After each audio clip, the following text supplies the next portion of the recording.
Well, good morning. Here it is. It's Tuesday morning, and of course, today is September the 24th.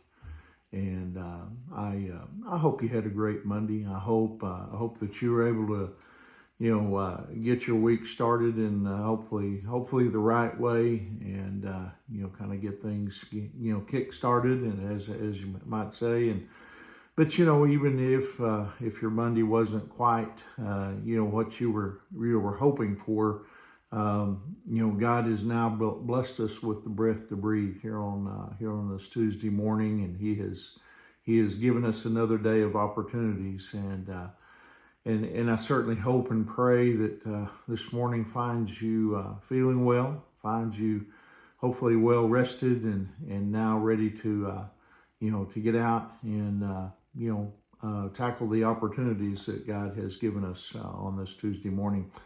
This morning, I would like to share with you a devotional entitled "In Our Own Image." There's something wrong in our lives, when we need an image or an icon, to worship God. We must understand that God, He forbids this, and we saw that in Exodus chapter 20. We read yesterday morning. He doesn't want us to relate to Him, that way.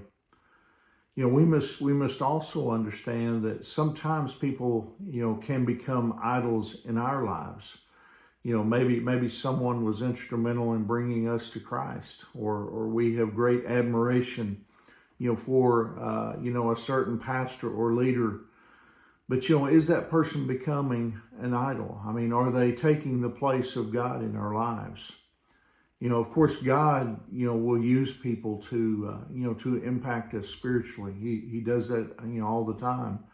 But, every person will at some point fail to measure up to all the expectations we have.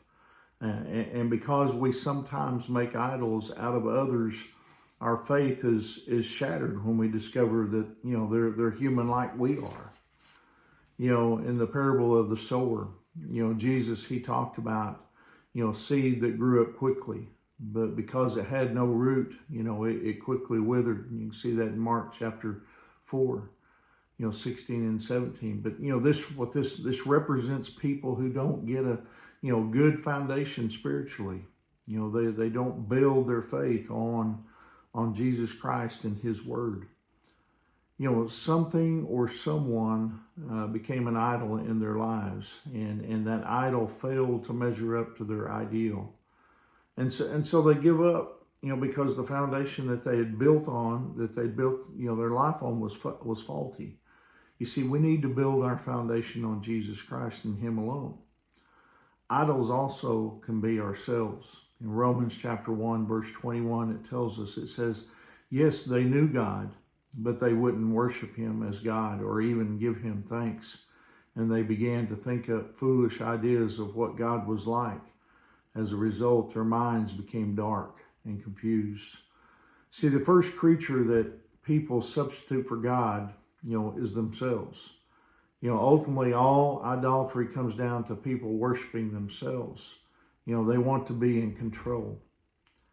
Humanity is incredibly religious.